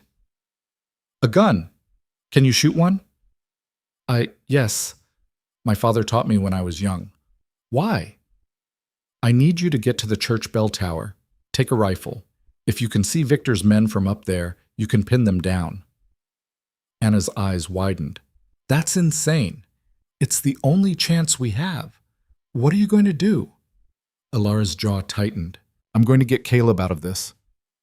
Before Anna could argue, Alara slipped out the back door of the general store and into the alley. The cold hit her like a fist, but she ignored it, moving quickly along the back of the buildings. She could hear the gunfire, closer now, and the sound of men shouting. She reached the livery stable and ducked inside. The smell of hay and horses filled her nose, and she saw Caleb crouched near the door, reloading his revolver. "Alara?" He spun around, his eyes wide. "What the hell are you doing here? Saving you from yourself. This isn't— I don't care." She grabbed his arm. "Listen to me. Victor wants you, so give him what he wants." Caleb stared at her. "Are you out of your mind?" "No, I'm serious. You walk out there, hands up, and surrender." "Alara, let me finish." She took a breath. "You surrender, he'll lower his guard. And while he's distracted, Anna and the others will take out his men." "That's a terrible plan." "It's the only plan we have." Caleb shook his head. "He'll kill me the second I step out there." "He won't. Not right away. He wants you to suffer first. You said so yourself. And you think that gives us enough time?" "I think it's our only shot." They stared at each other, the weight of the decision hanging between them. Outside, the gunfire had slowed again, and Alara could hear Victor's voice calling out taunts. "If this doesn't work," Caleb started. "It will." You don't know that." "No, but I trust you." She reached up and cupped his face, forcing him to meet her eyes. "And you need to trust me." Caleb's jaw worked. Then, slowly, he nodded. All right. Alara felt relief flood through her, but it was short-lived. Caleb pulled away and moved toward the door, and she grabbed his wrist. Wait. He turned, and she kissed him. It was quick, desperate, full of all the things she didn't know how to say. When she pulled back, his eyes were wide, stunned. Don't die, she said. I'll do my best. Then he was gone, stepping out into the street with his hands raised. Victor! Caleb's voice rang out, clear and strong. You want me? Here I am. The street went silent. Alara pressed herself against the wall of the stable, her heart pounding so hard she thought it might break through her ribs. She couldn't see Caleb from here, but she could hear Victor's response. Well, well, finally come to your senses. You said if I gave myself up, you'd leave the town alone. Did I? Victor's voice was thick with amusement.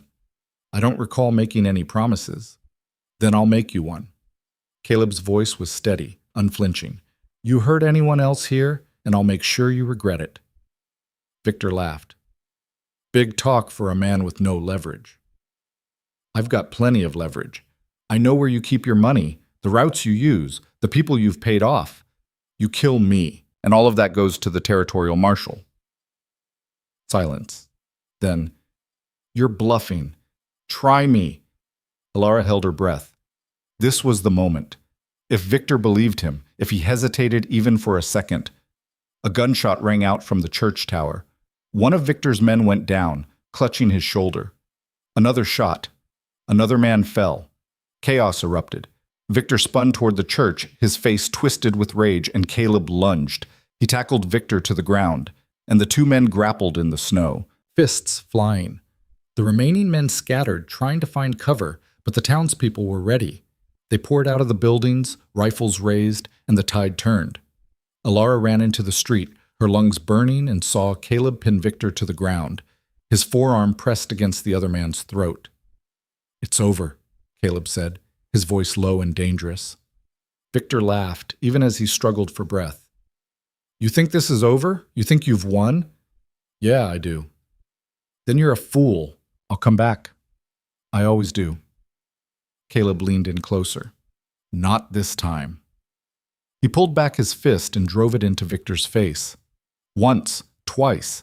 Victor's head snapped back and he went limp. Caleb staggered to his feet, breathing hard, and looked around. The fighting had stopped. Victor's men were either down or running, and the townspeople stood in the street, battered and bloodied, but alive. Alara reached him, and he pulled her into his arms, holding her so tight she could barely breathe. You're insane, he muttered against her hair. I know. That was the worst plan I've ever heard. But it worked. He pulled back, looking at her with something that might have been awe. Yeah, it did. Around them, the town began to stir. People emerged from their hiding places, checking on each other, tending to the wounded. Margaret was carried out of the general store on a makeshift stretcher, still conscious, still cursing. Anna climbed down from the bell tower, her hand shaking but her smile wide. It was over.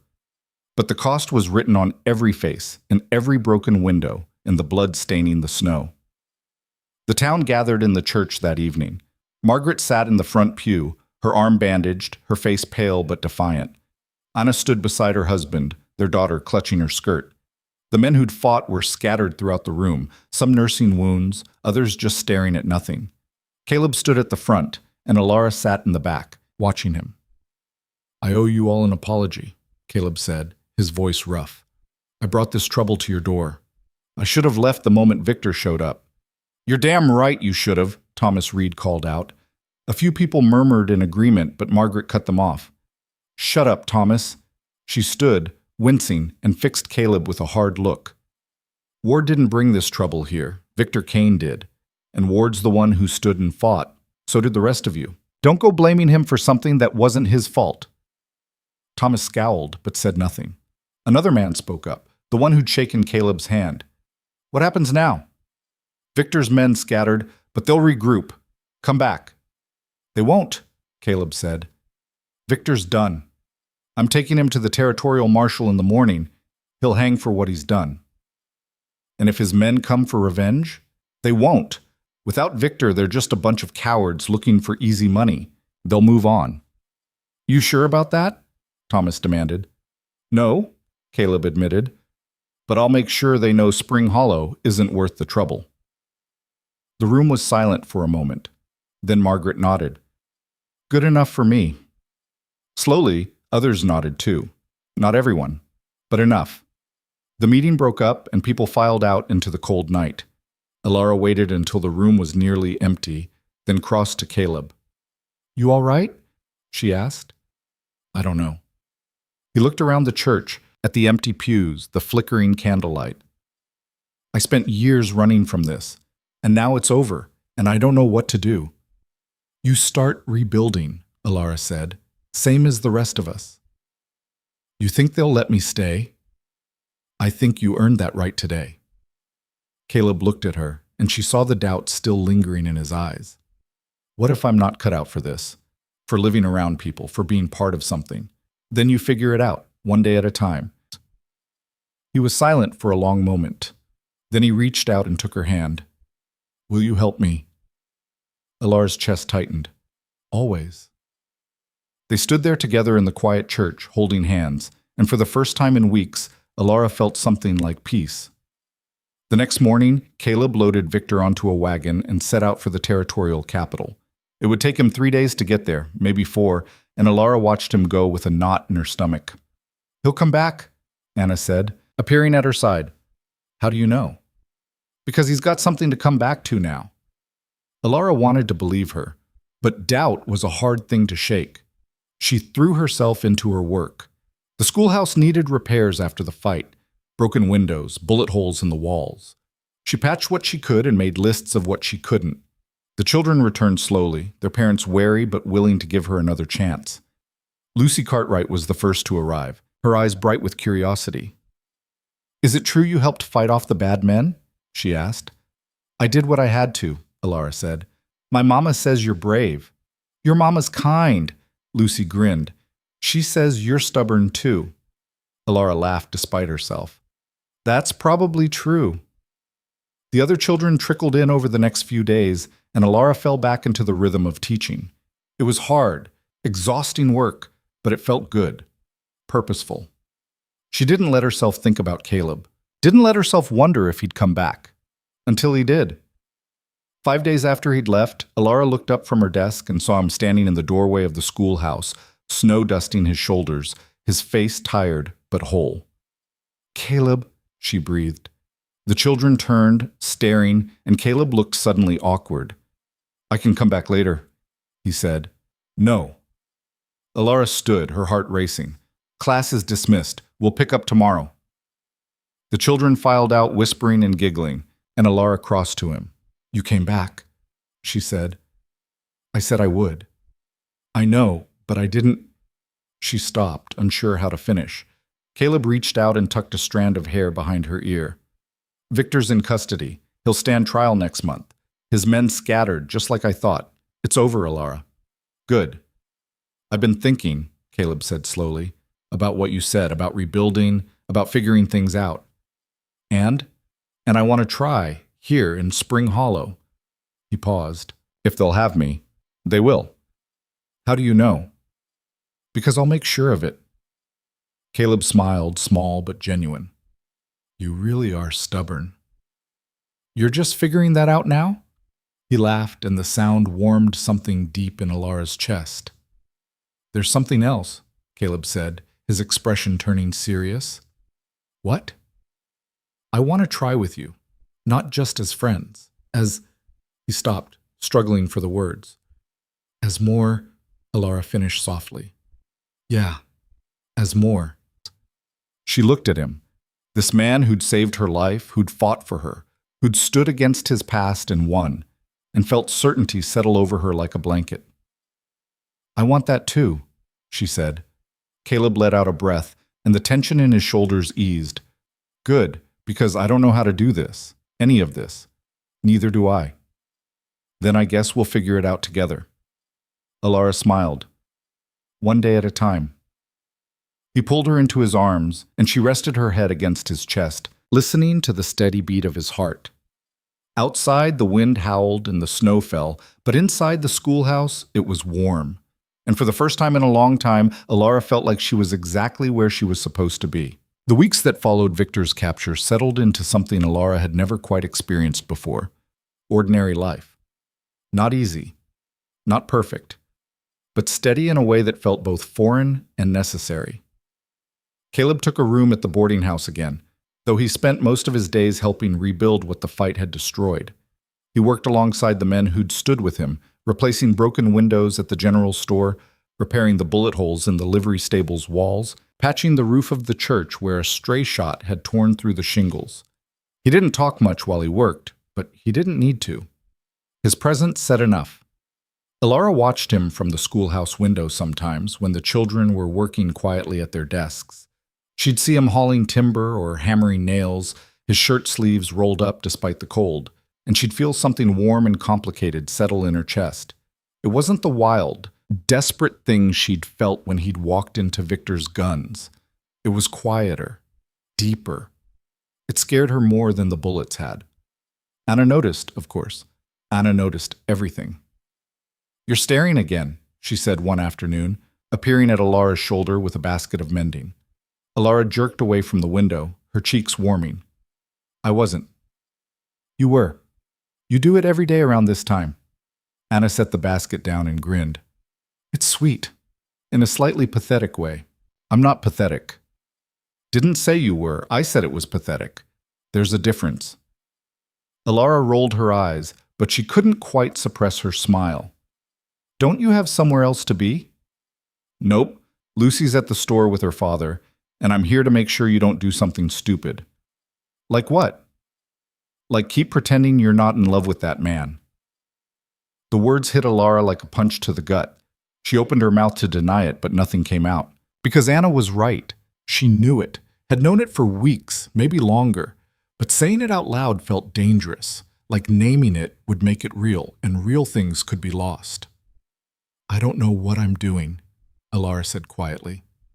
Anna's expression softened. "No one ever does. That's the whole point. What if I mess it up?" "Then you mess it up, and you figure it out, or you don't." Anna shrugged. "But at least you'll have tried." Alara looked back out the window, where Caleb was crouched beside the livery stable inspecting something on the ground. He looked tired, worn. But there was something solid about him that hadn't been there before, like he'd finally stopped running, even in his own head. "I don't want to lose him," Alara admitted. "Then don't." It sounded so simple when Anna said it, but nothing about this felt simple. That evening, Caleb walked Alara home from the schoolhouse like he'd been doing for the past 2 weeks. It had started casually, him happening to be nearby when she locked up, falling into step beside her without asking. Now it was routine, expected, and Alara found herself looking forward to it more than she wanted to admit. They walked in comfortable silence for a while, their boots crunching in the snow. The sun was setting, painting the sky in shades of orange and pink, and the cold bit at Alara's cheeks. She pulled her shawl tighter and glanced at Caleb. "You're quiet tonight," she said. "Am I?" "More than usual." He smiled faintly. Didn't know that was possible. "It's not. That's why I'm asking." Caleb was silent for a moment, his gaze fixed on the horizon. Then he said, "Got a letter from the marshal today." Alara's stomach tightened. "About Victor?" "Yeah, trial's set for 3 weeks from now. They want me to testify." "Will you go?" "Don't have much choice." "How long will you be gone?" "Week, maybe 2. He paused. "Depends on how long the trial runs." Alara nodded, trying to keep her expression neutral, but her chest felt tight. 2 weeks wasn't long, but it felt like forever. "You'll come back, though," she said. It wasn't quite a question. Caleb stopped walking and turned to face her. His eyes were serious, shadowed in the fading light. "Yeah, I'll come back." "Promise?" "I promise." Alara wanted to believe him, and she did, mostly, but there was a small, stubborn part of her that whispered doubts. That reminded her how easily people could leave, how quickly things could fall apart. Caleb reached out and took her hand, his fingers warm despite the cold. "I'm not going anywhere, Alara. Not anymore." "How do you know?" Because I've got a reason to stay now. Her breath caught. What reason? He looked at her like the answer should have been obvious. You. The word hung between them, simple and honest, and Alara felt something crack open inside her chest. She wanted to say something back, something equally honest, but the words tangled in her throat. So instead she stepped forward and kissed him. It was different from the kiss in the livery stable, less desperate, more deliberate. Caleb's hand came up to cup her face, his thumb brushing her cheek, and Alara felt the world narrow down to just the two of them. The cold, the town, the fear, all of it faded. When they finally pulled apart, Caleb was smiling. Not the faint, guarded thing he usually wore, but something real and unsteady and entirely his own. Took you long enough, he said. Alara laughed, breathless. Shut up. Make me. So she kissed him again. They stood there in the middle of the street as the sun set and the stars began to appear, and for the first time in her life, Alara felt like she was exactly where she was meant to be. The days leading up to Caleb's departure were both too fast and too slow. Alara threw herself into teaching, into preparing lessons and grading assignments, and staying busy enough that she didn't have to think about the empty space he'd leave behind. But at night, when the schoolhouse was dark and the fire burned low, the thoughts crept in anyway. What if the trial went badly? What if Victor's men came after Caleb for revenge? What if he didn't come back? She hated the fear, hated how it made her feel small and powerless, but she couldn't shake it. The night before Caleb was set to leave, he came to the schoolhouse after dinner. Alara was sitting at her desk, staring at a stack of papers she wasn't actually reading, when she heard the knock. "It's open!" she called. Caleb stepped inside, snowflakes dusting his hair and shoulders. He looked uncertain, like he wasn't sure he should be there, and Alara felt her chest tighten. "Hi," she said. "Hi." He closed the door behind him and crossed to the stove, holding his hands out to the warmth. "Thought I'd stop by, make sure you were all right." "I'm fine." "You're a terrible liar." Alara set down her pen and sighed. "I'm scared. Is that what you want to hear?" "No, but it's honest." Caleb turned to face her, his expression serious. "You don't need to be scared, Alara. I'll be back." "You keep saying that. Because it's true. But what if something happens? What if—" "It won't." He crossed to her and crouched down beside her chair, taking her hands in his. "I know you're scared. I am too. But I've spent my whole life running from things, and I'm done. I'm not running from this. From you." Alara's throat ached. "I don't know how to do this." "Do what?" "Care about someone this much. Trust that they won't leave." Caleb's grip tightened. "I'm not leaving, not the way you think. I'll go to the trial, I'll testify, and then I'll come straight back here. To you. And then what? Then we figure it out, together." Alara looked at him, this man who'd pulled her from a blizzard, who'd fought for her, who'd stood against his past and won, and felt the fear ease just slightly. "Okay," she said quietly. "Okay?" "Okay, I trust you." Caleb smiled, and it was the most beautiful thing she'd ever seen. He stayed with her that night, not in the way that would have scandalized the town, but just sitting beside her by the fire, talking about nothing. And everything. He told her about the cabin he wanted to build in the spring, about the life he wanted to make. And she told him about the schools she wanted to grow, the children she wanted to teach. They talked until the fire burned down to embers, and when Caleb finally stood to leave, Alara walked him to the door. "Be safe," she said. "I will. And come back. I promise." He kissed her one last time, slow and sweet, and then he was gone. Alara stood in the doorway, watching him disappear into the dark, and tried to hold on to the certainty he'd given her. Caleb left at dawn the next morning, and Alara didn't go to see him off. She told herself it was because she had lessons to prepare, children to teach, work that couldn't wait. But the truth was simpler. She didn't want to watch him leave. Anna came by later that afternoon, her expression sympathetic. "You're doing that thing again." "What thing?" "The thing where you pretend you're fine when you're clearly not." Alara sighed. "I'm not pretending. I'm just managing." Managing what? Your feelings? Your heart? Anna shook her head. That's not how this works, Ilara. You can't just lock everything away and hope it doesn't hurt. I'm not locking anything away. Aren't you? Ilara didn't answer, because Anna was right.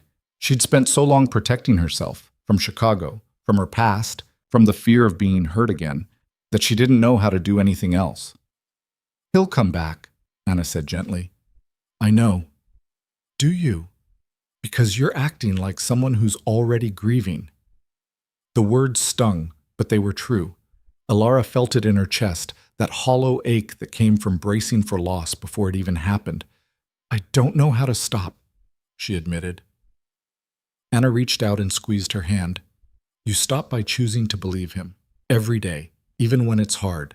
And if I'm wrong, then you'll survive, same as you always have. Anna paused. But what if you're not wrong? What if he really does come back and you've spent all this time convinced he wouldn't? You'll have wasted weeks being miserable for nothing. Ilara stared at her friend, and something in her chest loosened. When did you get so wise? I've always been wise. You're just now noticing. Ilara laughed despite herself, and it felt good, like releasing something she'd been holding too tight. The weeks passed slowly. Ilara taught her classes, graded papers, attended town meetings. She helped Margaret stock shelves at the general store and listened to Thomas Reed complain about the weather. She had dinner with Anna and her family, played with Lucy, and pretended everything was normal. But at night, alone in the small room above the schoolhouse, she thought about Caleb, about the trial, about whether he was safe. She told herself she was choosing to believe him, that he'd come back, that this wasn't like before. Some days, it was easier than others. On the 15th day, a letter arrived. Margaret brought it to the schoolhouse during lunch, her expression unreadable. This came for you from the territorial capital. Ilara's heart lurched. She took the envelope with trembling hands and stared at the seal. It was official, government letterhead, addressed to her in neat, careful script. You all right? Margaret asked. I don't know. Want me to stay? Ilara shook her head. No, thank you. I'll be fine. Margaret hesitated, then nodded and left. Ilara waited until she was alone before breaking the seal. Inside was a single sheet of paper covered in Caleb's handwriting. Ilara, trial ended yesterday. Victor was found guilty. He'll hang next month. His men scattered for good. It's over. I'll be home in 3 days, maybe 2 if the weather holds. I told you I'd come back. Ilara read the letter 3 times, her hand shaking, her chest tight with relief, and something else she couldn't quite name. He was coming back, just like he'd promised. She pressed the letter to her chest and let herself cry. Caleb returned on a cold, clear afternoon. Ilara was teaching a lesson on arithmetic when she heard the commotion outside. Voices, footsteps, the sound of a horse being led to the livery stable. The children noticed too, craning their necks toward the window, and Ilara felt her heart start to race. Stay in your seats, she said, though her voice shook. She crossed to the window and looked out, and there he was. Caleb stood in the middle of the street, his coat dusted with snow, his face tired but whole. He was talking to one of the men who'd fought with him, but his gaze swept the town, searching, looking for her. Ilara's breath caught. She wanted to run out there, to close the distance between them, but her legs wouldn't move. Lucy raised her hand. Miss Quinn, can we go? Ilara blinked. What? Can we go outside, please? The other children chimed in, their voices eager, and Ilara realized they were just as curious as she was. Fine, she said. Class dismissed early, but be back tomorrow on time. The children scrambled for the door, and Ilara followed more slowly, her heart pounding. By the time she stepped outside, a small crowd had gathered. People welcoming Caleb back, asking about the trial, clapping him on the shoulder. Caleb answered their questions with his usual brevity, but his eyes kept scanning the crowd. And then they landed on her. The world seemed to slow. Caleb excused himself and crossed the street, closing the distance between them in long, sure strides. Ilara met him halfway, and when he reached her, he didn't hesitate. He pulled her into his arms, holding her tight, and Ilara buried her face in his chest. You came back, she whispered. I told you I would. I know, but I know. He pulled back just enough to look at her, his eyes warm. "But I'm here, and I'm not going anywhere." Alara felt tears prick her eyes, but she was smiling. "Good. Good," Caleb echoed and kissed her. The crowd around them cheered, and Alara felt her cheeks burn, but she didn't pull away. She just held on to him and let herself believe what she'd been too scared to before. That this was real. That he was real. That they had a future. Over the next few weeks, something shifted in Spring Hollow. It was subtle at first, small gestures, cautious conversations. But slowly, the town began to accept Caleb. Not as the man who'd brought trouble, but as the man who'd stood and fought when it mattered. Thomas Reed stopped glaring at him during town meetings. Margaret started setting aside supplies for him without being asked. The men who'd fought beside him invited him to help with projects. A new barn raising, repairs to the bridge, plans for the spring planting. Caleb didn't say much during those gatherings, but he showed up, and that seemed to be enough. Alara watched it happen with quiet pride. She saw the way he relaxed, little by little, the tension in his shoulders easing, the way he smiled more often, the way he stopped looking over his shoulder like he expected the past to come for him. One evening, as they sat together on the schoolhouse steps, she said, "You've changed." Caleb looked at her, surprised. "Have I?" "Yes, you're lighter, like you're not carrying as much weight." He considered that, his gaze drifting to the horizon. "Maybe I'm not." "What changed?" "I stopped running," he said simply, "and I started believing I deserved something better." "You do. So do you." Alara leaned her head against his shoulder, and they sat in comfortable silence, watching the sun set over the town they were both learning to call home. Spring came slowly to Dakota, creeping in with tentative warmth and the first hints of green pushing through the snow. The schoolhouse windows stayed open longer, letting in fresh air and the sound of birdsong. The children grew restless with the promise of longer days and warmer weather, and Alara had to work twice as hard to keep their attention. But she didn't mind, because spring meant new beginnings, and she was ready for one. Caleb had been true to his word. He'd started building a cabin on a piece of land just outside town. Nothing grand, but solid and well-made. He worked on it in the evenings and on weekends, and sometimes Alara would walk out to watch him. She liked the way he moved when he worked, focused and deliberate, like every nail and every beam mattered. One Saturday afternoon, she brought him lunch, bread, cheese, and dried fruit wrapped in cloth. He was on the roof when she arrived, hammering shingles into place, and he climbed down when he saw her. "You didn't have to do that," he said, wiping sweat from his brow. "I wanted to." They sat together in the shade of a half-finished wall, eating in companionable silence. The cabin was taking shape. 4 walls, a roof, a door frame waiting for a door. It was simple, but it was his. Theirs, maybe, if she let herself think that far ahead. "What do you think?" Caleb asked, nodding toward the structure. "I think it's beautiful." "It's not much. It's enough." He looked at her, something unspoken passing between them. Then he said, "I want you to live here. With me." Alara's breath caught. "Caleb, I know it's not finished, and I know we haven't talked about this, but I can't keep pretending I don't want a life with you, a real one." He reached out and took her hand. "Marry me, Alara." The world seemed to tilt. Alara stared at him, her heart pounding, her mind racing. She thought about Chicago, about the life she'd left behind, about the mistakes she'd made and the fear she'd carried for so long. And then she thought about Caleb, about the way he'd saved her, the way he'd fought for her, the way he looked at her like she was something worth holding on to. "Yes," she said. Caleb blinked. "Yes?" "Yes, I'll marry you." His face broke into the widest smile she'd ever seen, and he pulled her into his arms, lifting her off the ground. Alara laughed, breathless and dizzy with happiness, and when he set her down, he kissed her like he'd never let her go. They were married 3 weeks later in the church, with the whole town in attendance.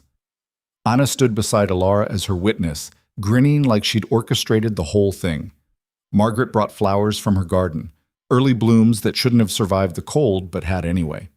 The children sat in the front rows, whispering and giggling, and Lucy kept waving at Alara until Anna told her to stop. Caleb wore a new shirt, his hair neatly tied back, and when Alara walked down the aisle toward him, his eyes never left her face. The ceremony was simple. No grand speeches, no elaborate vows, just two people promising to stand together, come what may. When it was over, the town celebrated. There was food and music and dancing in the street, and for one perfect evening, Spring Hollow felt less like a frontier town and more like home. Alara danced with Caleb under the stars, his hand warm in hers, and thought about how far they'd both come.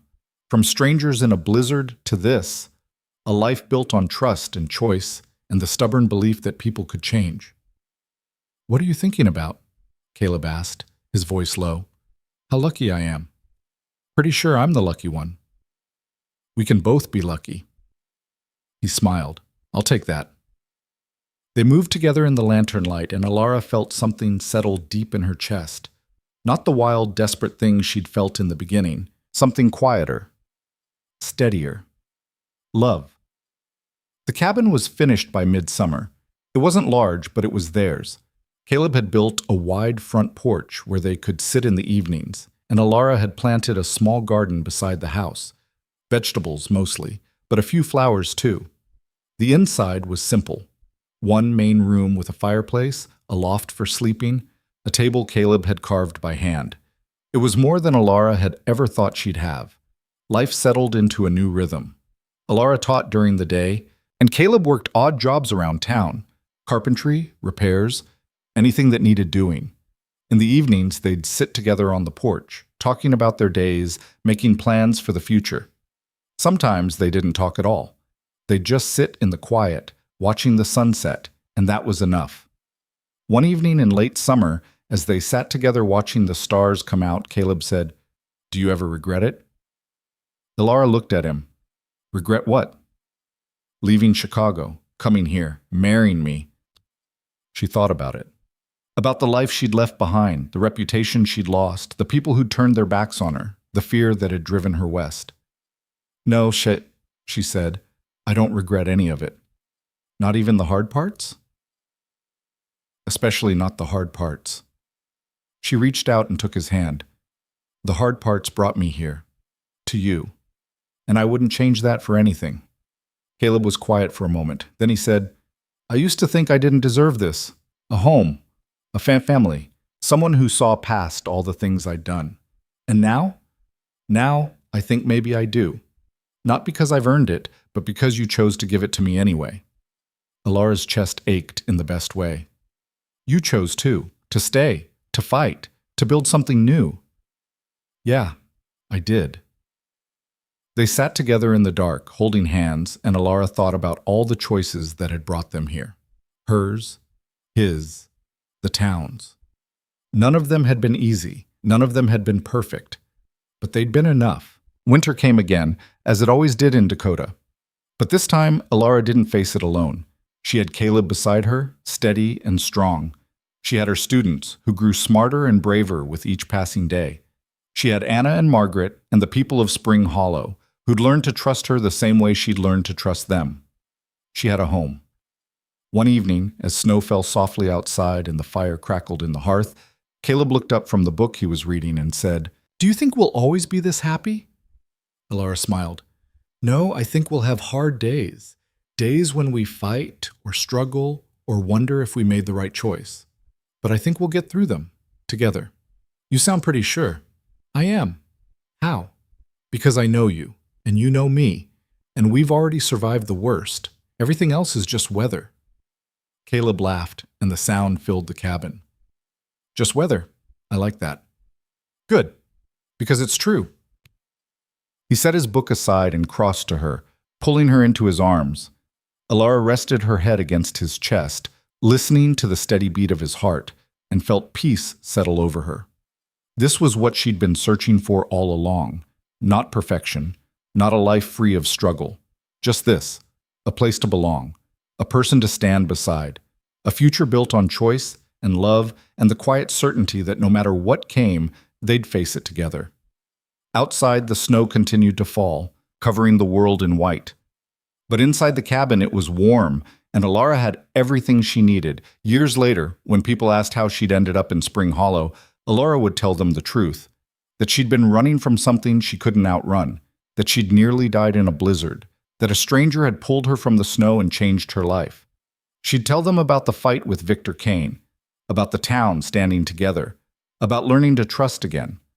But mostly, she'd tell them about Caleb, about the man who'd saved her life not once, but 100 times over, who'd shown her that people could change, that the past didn't have to define the future, that love wasn't about being perfect, it was about choosing each other again and again, even when it was hard.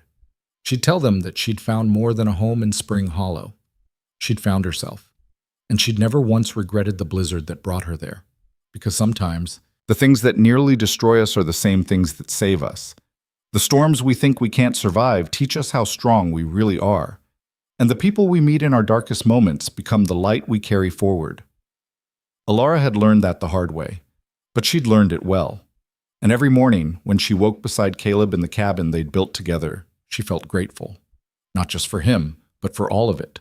The fear, the fight, the choice to stay when leaving would have been easier. Because this life they'd made, was worth every risk. Spring came again, and with it, new beginnings. The schoolhouse was full of children, their laughter filling the air. The town was growing, new families arriving, new dreams taking root. And Caleb stood beside her through it all, steady as the mountains, warm as the sun. One morning in early April, as they walked together through the melting snow, Caleb said, "You ever think about where you'd be if that storm hadn't hit?" Alara considered it. Sometimes, but not often. Why not? Because I'm here, and I wouldn't trade that for anything. Caleb smiled, and it was the kind of smile that reached his eyes. Me neither. They walked on, hand in hand, toward whatever came next, and Alara knew, with a certainty that went bone deep, that whatever it was, they'd face it together, because they'd chosen each other. And that choice, made every single day, was the most powerful thing in the world.